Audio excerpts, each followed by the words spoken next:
Issues সবগুলো আলাপ হবে এবং তার মধ্যেও আমরা বলতে পারি যে স্যার যেটা বলেছেন যে মূল ফোকাসটা হবে যে চায়নার কাছে চাইনিজ বড় সিইওদের সাথে মিশা, চায়নার সাথে মানে বাংলাদেশকে ইন্ডাস্ট্রিয়ালাইজেশনের জন্য, বাংলাদেশে ম্যানুফ্যাকচারিং এর জন্য একটা বড় হাব তৈরি করার জন্য চায়নার সাথে সেই ধরনের আমরা একটা আমাদের সম্পর্কটা একটা নতুন উচ্চতায় নিতে চাই, এটা একটা। এবং চাইনিজ অ্যাম্বাসাডার বলেছেন যে এটা হবে যে this is the most important visit like by Bangladeshi leader in 50 years. জানেন এই বছর বাংলাদেশ এবং চায়না তাদের 50 বছর যে রিলেশনশিপ তারা সেটা সেলিব্রেট করছে, তো এটা হবে মোস্ট ইম্পর্টেন্ট ভিজিট তারা মনে করছে।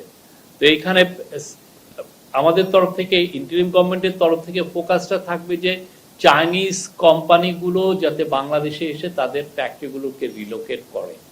এটা নিয়ে প্রফেসর ইউনূস যখন ইউনাইটেড নেশনের জেনারেল অ্যাসেম্বলিতে উনি গিয়েছিলেন, সেখানে সাইডলাইনে চাইনিজ ফরেন মিনিস্টারের সাথে কথা হয়েছিল, সেখানে কিন্তু উনি সুস্পষ্টভাবে তাকে বলেছিলেন যে চাইনিজ যারা সোলার কোম্পানি তারা যেন বাংলাদেশে ইনভেস্ট করে, কেননা Chinese solar company global trade প্রোটেকশনের কারণে অনেক ক্ষেত্রে তারা বাধাগ্রস্ত হচ্ছে। কিন্তু আমাদের তরফ থেকে, আমাদের এখান থেকে যদি এক্সপোর্টটা করে তাহলে সেই ধরনের কোনো প্রোটেকশন নিস্ট কোনো ট্যারিফ তার উপর ইম্পোজ হবে না।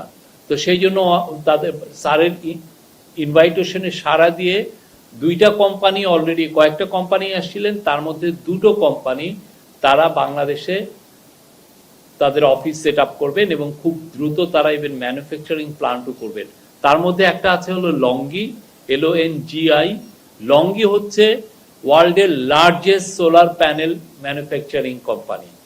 সেটা ওয়ার্ল্ডে যত সোলার প্যানেল তৈরি হয় তার 70%ই ওরা ম্যানুফ্যাকচার করে।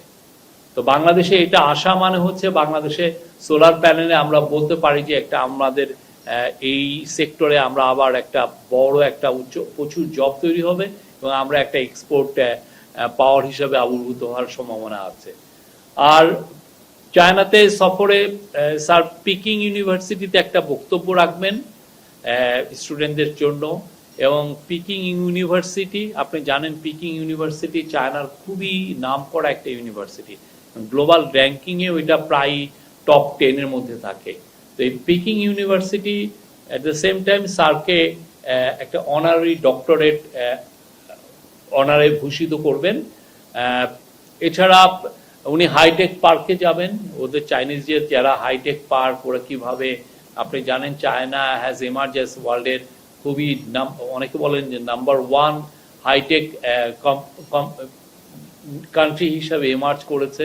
তো তাদের যে কাটিং এজ টেকনোলজিগুলো কোথায় কোথায় ওরা ইভিতে ওয়ার্ল্ডের এখন নাম্বার 1, ইভি মানে ইলেকট্রিক ভেহিকল। তারপরে হচ্ছে সোলার প্যানেলে ওরা নাম্বার 1। ওরা আপনার দেখেন চিপ টেকনোলজিতে ওরা খুব, সেমিকন্ডাক্টরে ওরা খুব এগিয়ে গিয়েছে। তো এগুলো হাইটেক পার্কে উনি একটু ভিজিট করবেন। এছাড়া ওনার পুরো ভিজিটটা 4 দিনের সফরটা অনেকগুলো এঙ্গেজমেন্ট হবে, অনেক ধরনের মিটিং হবে। আমরা আপনাদেরকে সামনের এই যে 26 তারিখের আগ পর্যন্ত আমরা আরো 2-1টা প্রেস কনফারেন্সে আপনাদেরকে আমরা হাইলাইট করব। তো যেগুলো কথা হবে চায়নার সাথে, একটা বড় এমফাসিস হবে যে চাইনিজ ফ্যাক্টরিগুলো কিভাবে বাংলাদেশে রিলোকেট করা যায়, যাতে বাংলাদেশে একটা এমার্জিং একটা বড় ম্যানুফ্যাকচারিং হাব হয়। আমরা ম্যানুফ্যাকচারিংয়ে একটা বিপ্লব ঘটাতে চাই ইন্টারিম গভর্নমেন্ট, এবং এটার আলোকে দেখেন চিটাগাং পোর্টকে আমরা, ইন্টারিম গভর্নমেন্টের ফোকাসটা চিটাগাং পোর্টের এফিসিয়েন্সি কত দ্রুত বাড়ানো যায়। চিটাগাং পোর্টের এফিসিয়েন্সির উপরে অনেকটাই নির্ভর করছে বাংলাদেশের এই এক্সপোর্টের এফিসিয়েন্সি, মানে কতটা বেটার হবে। তো যদি চিটাগাং পোর্টের এফিসিয়েন্সি খুব ভালো হয়, অনেক বড় বড় কোম্পানি বাংলাদেশে আসবে। তো সে আলোকে চাইনিজ কোম্পানিগুলোকে, তারা এখন গ্লোবাল লিডার অনেক ক্ষেত্রে, তাদেরকে আহ্বান করা হবে যাতে বাংলাদেশে ইনভেস্ট করে। আর একটা জিনিস আজকে চাইনিজ অ্যাম্বাসেডর বলেছেন যে অগাস্ট 5-এর পরে যে অভূতপূর্ব চেঞ্জ হলো, যে গণ অভ্যুত্থানের পরে চাইনিজ কোম্পানিগুলো বাংলাদেশে লার্জেস্ট ইনভেস্টমেন্ট করেছে গত 7 মাসে। এটা ম্যাসিভ।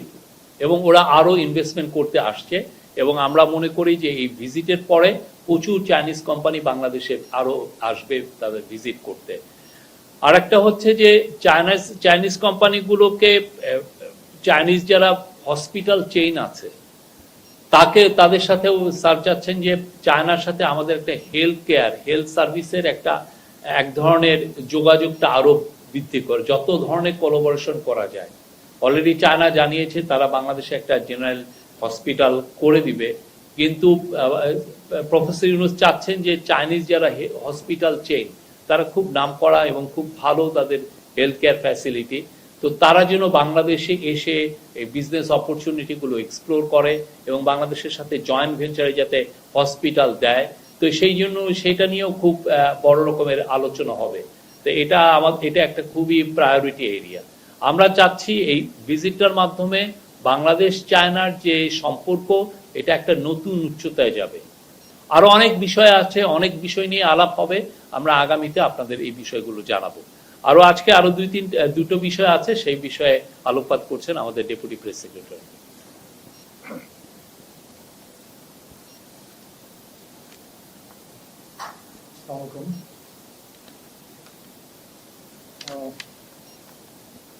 আমাদের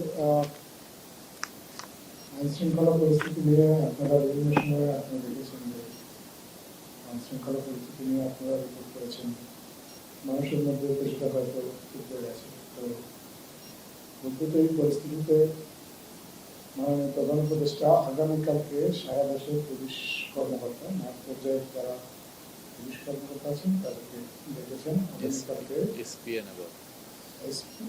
তাদের সাথে বসবেন, এখানে ওনার দিক নির্দেশনামূলক বক্তব্য দেবেন। এখানে এসপি পদমর্যাদা এবং তার উপরের যারা আছেন এসপি, বিভিন্ন মেট্রোপলিটন পুলিশের কমিশনার, মেট্রোপলিটন পুলিশ ডিভিশনগুলো, পুলিশের ক্রাইম ডিভিশনের হেড, প্লাস পুলিশের যারা বিভিন্ন ধরনের কর্মকর্তা আছেন, আইজিপি, এডিশনাল আইজিপি, এই জন্য 127 জন কর্মকর্তা আগামীকাল এই বিশেষ মিটিংয়ে, বিশেষ সভায় প্রধান উপদেষ্টার কার্যালয়ে প্রধান উপদেষ্টার সাথে বৈঠক করবেন, যেখানে প্রধান উপদেষ্টা আইন শৃঙ্খলা বিষয়ে সরকারের যে দিক নির্দেশনা সেগুলো পুলিশের থেকে জানাবেন এবং মাঠ পর্যায়ে তাদের প্রদর্শন। এই সভায় আসলে পুলিশের আইজিপি উনি স্বাগত বক্তব্য রাখবেন। উনি আশা করছি যে উনি ওনার স্বাগত বক্তব্যে 5ই আগস্ট পরবর্তী সময়ে পুলিশকে ফাংশনাল করার জন্য পুলিশের পক্ষ থেকে কি কি উদ্যোগ নেওয়া হয়েছে সেই উদ্যোগগুলো উনি মাননীয় প্রধান উপদেষ্টার কাছে ব্যাখ্যা করবেন। পাশাপাশি পুলিশের মোরালটাকে ফিরিয়ে আনার জন্য যে পুলিশের যে চেষ্টা সেই বিষয়ে উনি প্রধান উপদেষ্টাকে জানাবেন। এবং ক্রাইম নিয়ে পারসেপশন এবং ফ্যাক্টস এর মধ্যে যে ব্যবধানটা আছে, অনেক সময় আমরা হয়তো ধরে নিচ্ছি যে ক্রাইম একটু বেশি, কিন্তু আসলে ফ্যাক্টস এবং ফিগার অন্যভাবে কথা বলছে। উনি এই বিষয়টাও ব্যাখ্যা করবেন। এবং এছাড়া মাননীয় আইজিপি ছাড়াও পুলিশের 6 জন মাঠ পর্যায়ে, অন্তত 6 জন মাঠ পর্যায়ের কর্মকর্তা 6টা ফোকাল পয়েন্টে কথা বলবেন। আপনার পুলিশের লজিস্টিক্স নিয়ে কথা বলবেন, ওনাদের অ্যাকোমোডেশন নিয়ে কথা বলবেন, আপনার ট্যাগ বেসড যে পুলিশিং সেটা নিয়ে কথা বলবেন। পাশাপাশি আপনার শিল্প পুলিশের যে সীমাবদ্ধতা বা শিল্প পুলিশের যে কাজগুলো, শিল্প পুলিশ আপনার জানেন যে শিল্পাঞ্চলে বেশ কিছু সমস্যা হয়েছে, এগুলো শিল্প পুলিশ কিভাবে ট্যাকেল করেছেন বা আরো কিভাবে ভালোভাবে ভবিষ্যতে ট্যাকেল করা যায় এই বিষয়ে মাননীয় প্রধান উপদেষ্টার সাথে তাদের কার্যক্রম অবহিত করবেন এবং ওনার দিক নির্দেশনা দেবেন। এটা একটা বিশেষ সভা পুলিশের পক্ষ থেকে আমাদেরকে জানানো হয়েছে। এর আগে কখনো এই ধরনের সভা হয়নি। সাধারণত আপনারা দেখেছেন যে পুলিশ সপ্তাহ যেটা হয় সেখানে সরকার প্রধান পুলিশকে অ্যাড্রেস করেন এবং এটাই হয়। এইভাবে পুলিশ সপ্তাহ হবে, 29 এপ্রিল পুলিশ সপ্তাহ শুরু হবে। সেখানেও আমাদের মাননীয় প্রধান উপদেষ্টা পুলিশ সপ্তাহে পুলিশ সদস্যদের পুলিশের বক্তব্য রাখবেন বা পুলিশ সপ্তাহে অন্যান্য যে রুটিন কার্যক্রমগুলো হয় সেগুলো তখন হবে। কিন্তু তার আগে এই বর্তমান পরিস্থিতিতে পুলিশকে দিক নির্দেশনা দেওয়ার জন্য আগামীকালকে এই সভাটা হবে প্রধান উপদেষ্টার কার্যালয়ে। এটা হচ্ছে আগামীকালকে সবার একটা বিষয়। আর একটা বিষয় আমি আপনাদের সাথে শেয়ার করতে চাই।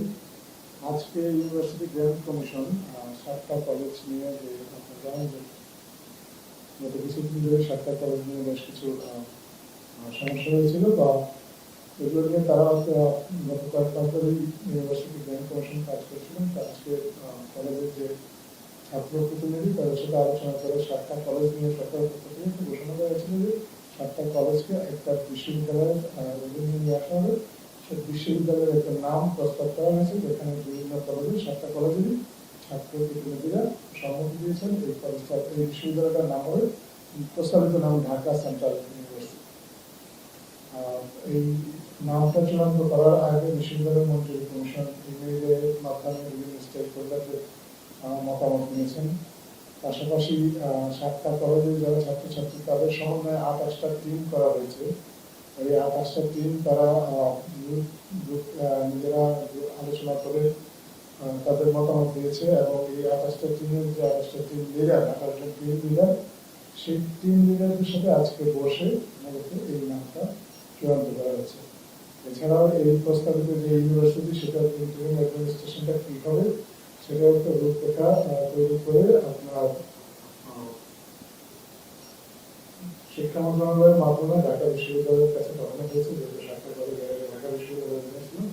এখন ঢাকা বিশ্ববিদ্যালয়ের সিন্ডিকেট এটা অনুমোদন করলেই অন্তর্বর্তী প্রশাসনের যে কাঠামো সেটা চূড়ান্ত হয়ে যাবে।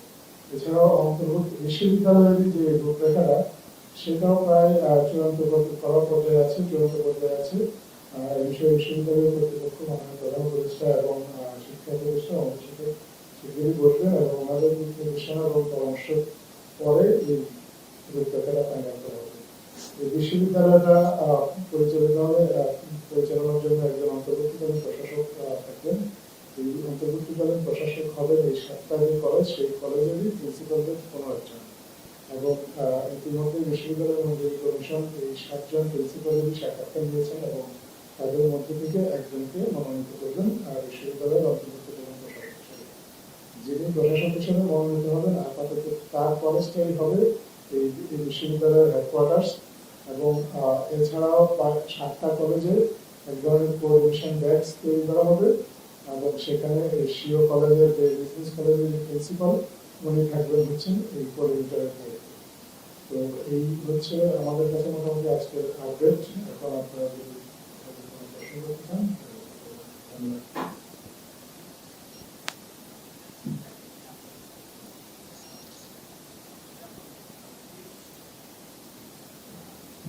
বলেছিলেন যে হচ্ছে প্রাইভেট নিরাপত্তা কর্মী যারা আছে তাদের মাধ্যমে পুলিশ অগ্রগতি আছে কিনা জানান। আর একটা বিষয় বলি, অন্যান্য যে রমজানের সময় দ্রব্যমূল্যে আপনার কিন্তু তাকে অনেকটা সহজে করে দেয়, বাট তেলের ব্যাপারে এখনো কোনো অগ্রগতি হচ্ছে এই বিষয়। তো এই বিষয়টা কিন্তু আপনার একটু ধন্যবাদ আপনাকে। প্রথমত হচ্ছে যে প্রাইভেট নিরাপত্তা বাহিনীর সহায়তা নেওয়ার বিষয়টা, এটা আইনি কাঠামোর মধ্যেই আছে। এই বিষয়ে আইন অনুযায়ী যে ব্যবস্থাটা নিতে পারে সরকার, সেটুকুই নিলে আইনের ভিত্তিতে করে কোনো ধরনের সিদ্ধান্ত হবে না। এটাই হচ্ছে আপাতত সিদ্ধান্ত। আইনি বিষয়গুলো পর্যালোচনা করা হচ্ছে, আইনি বিষয়গুলো পর্যালোচনা করে এই বিষয়ে সহায়তা নেওয়া হবে। আর তেলের বিষয়ে আপনি যেটা বলছেন যে তেলের সরবরাহ বাড়ানোর চেষ্টা করা হচ্ছে, আমরা অন্তর্বর্তীকালীন সরকার থেকে অনেক আগে থেকে উদ্যোগ নেওয়া হয়েছে যে তেলের মূল্য যাতে রমজান বা অন্যান্য পরবর্তী সময় স্বাভাবিক থাকে, এটার জন্য মূলত সাপ্লাইটাকেই গুরুত্ব দেওয়া হয়েছে। সাপ্লাইটাকে বৃদ্ধি করে যাতে কেউ মার্কেটটা ম্যানিপুলেট না করতে পারে সেটার জন্য চেষ্টা করা হচ্ছে, এবং আমরা আশা করছি যে সাপ্লাইটা খুব শিগগিরই বাড়বে, এবং বাড়ির তেলের যে মূল্য যেটা আপনারা দেখছেন যে একটু বাড়তি হচ্ছে সেটাও হয়তো নিয়ন্ত্রণে চলে আসবে। আর চালের ক্ষেত্রেও একই কথা বলা যায়। চালেরও আপনি জানেন যে গত বছর যে আমাদের দেশে বেশ কিছু বন্যা হয়েছিল, যে জায়গায় চালের কিছু উৎপাদনের ঘাটতি ছিল, এবং সরকারের পক্ষ থেকে চাল আমদানির উদ্যোগ নেওয়া হচ্ছে। এবং প্রতিদিনই আপনারা হয়তো খবরে দেখবেন যে চালের বিভিন্ন কনসাইনমেন্ট বন্দরে এসে পৌঁছাচ্ছে, এবং চালের আমদানি করে এবং অভ্যন্তরীণ সংগ্রহের মাধ্যমে যখন চালের সরবরাহ স্বাভাবিক করা হবে, তখন আমরা বিশ্বাস করি যে চাল এবং চালেরও অন্যান্য পণ্যের মতো চালের দামটাও কমে আসবে।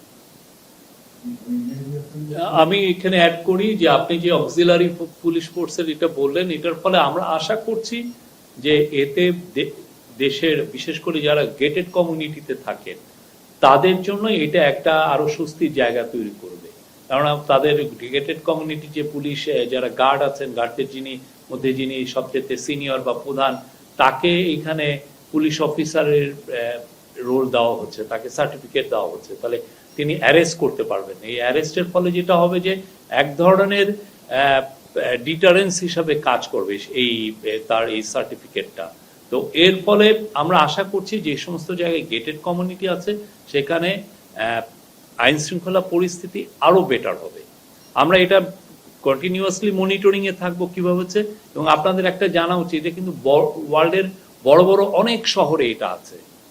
সেটার আলোকে আমাদের পুলিশ অ্যাক্টে তো এটা আছে, অন্যান্য দেশের বড় বড় শহরগুলোতেও এটা দেখা যায়, তারা এই জিনিসটা সবাই, কেননা সরকার তো সবকিছু করে না অন্যান্য দেশে, সেক্ষেত্রে প্রাইভেট এইগুলো যারা সিকিউরিটি প্রোভাইডার তাদের সাথেও এই এক ধরনের সম্পর্ক তারা মেনটেন করে। আমরা মনে করছি যে শহরে আইন শৃঙ্খলা পরিস্থিতি একটু বেটার করার জন্য this is a good move, এবং আমরা এটা কন্টিনিউয়াসলি মনিটর করবো যে এরা কিরকম অপারেট করছে, কতটুকু ভালোভাবে তাদের পারফরমেন্সটা দেখাচ্ছে।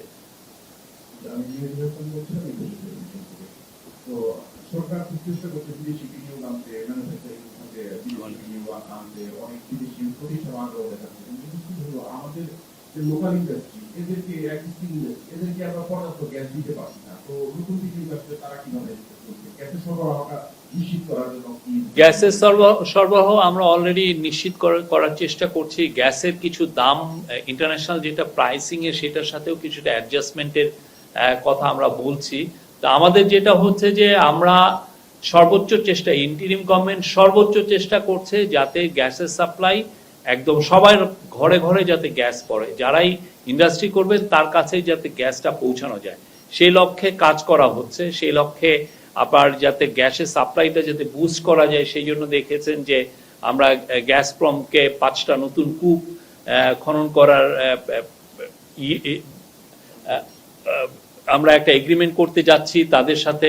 এছাড়া অন্যান্য যাদের বিদেশের থেকে গ্যাস আনা, সেটার জন্য আপনি দেখেন এলএনজি সরবরাহ বাড়ানোর জন্য আমরা ইয়ের সাথে এমইউ করার চিন্তা ভাবনা করছি।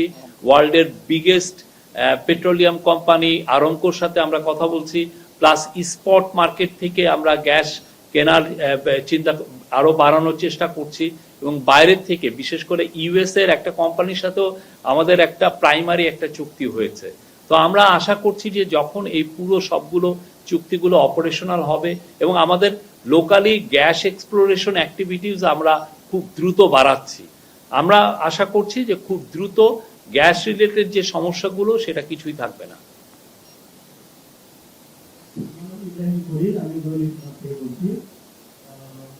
আমার প্রশ্ন জাতিসংঘের গতকাল যে ব্যস্ত সময় কাজ করেছেন পাশাপাশি রাজনৈতিক দলগুলোর সাথে দেখা করেছেন, রাজনীতির সাথে দেখা করেছেন, সংস্কার কমিশনের দেখা করেছেন।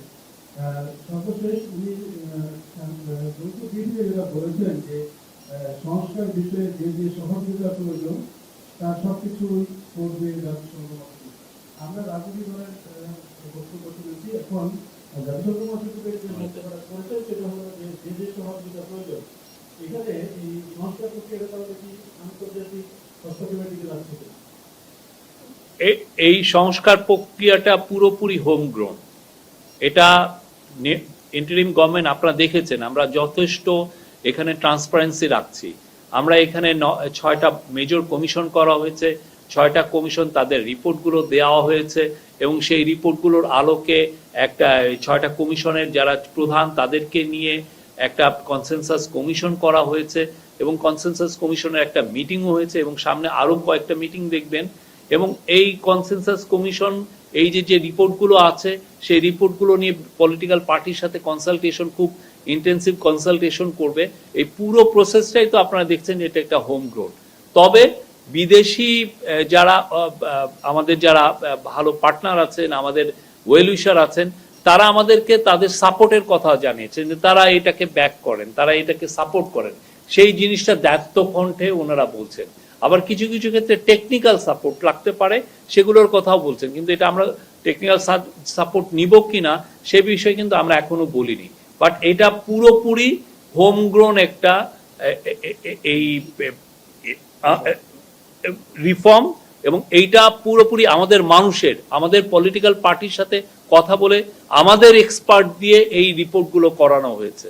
আমাদের এক্সপার্টের রিপোর্টগুলো নিয়েই এখন পলিটিক্যাল পার্টিগুলো কথা বলছে। পুরোপুরি এখানের মধ্যে কোনো, এবং এটা যথেষ্ট ওপেননেস এবং যথেষ্ট ট্রান্সপারেন্সি ছিল, এটা আপনারা দেখেছেন। আমরা আশা করছি সামনে এই পুরো প্রসেসটা পুরোপুরি হোমগ্রোন থাকবে।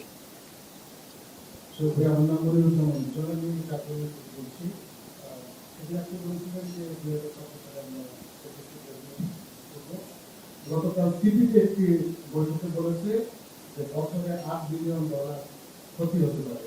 এই বক্তব্যের সাথে আপনি একমত কিনা? একটা হচ্ছে আপনাদের একটু প্রশংসাই করি, প্রতি বছর দ্রব্যমূল্যের উদ্যোগ, বিশেষ করে রমজানে আমরা আশা করে যাই, কিন্তু এইবার সবকিছু মোটামুটি।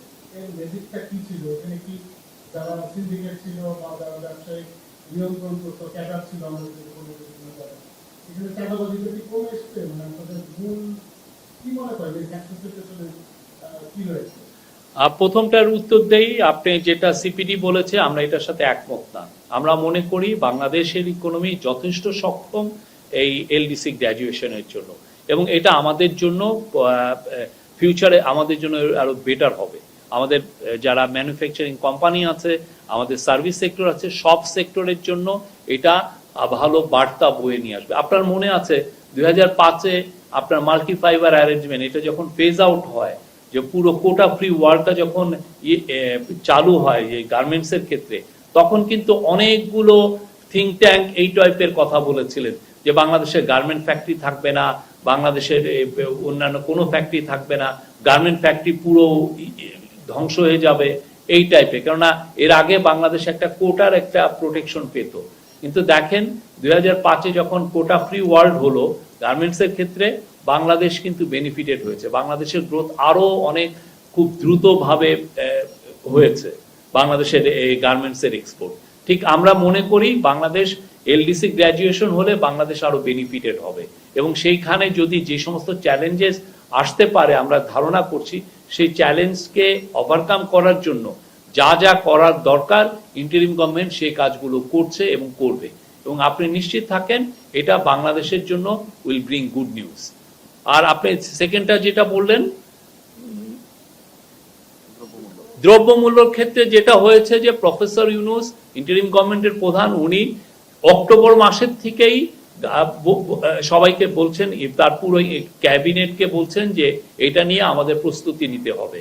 সে তখন থেকে আমি যেটা স্মরণে আছে যে সমস্ত বাংলাদেশের যারা বড় বড় ইম্পোর্টার, কমোডিটি ইম্পোর্টার, তাদের সাথে সিরিজ আকার মিটিং হয়েছে, সবাই মিটিং করেছেন।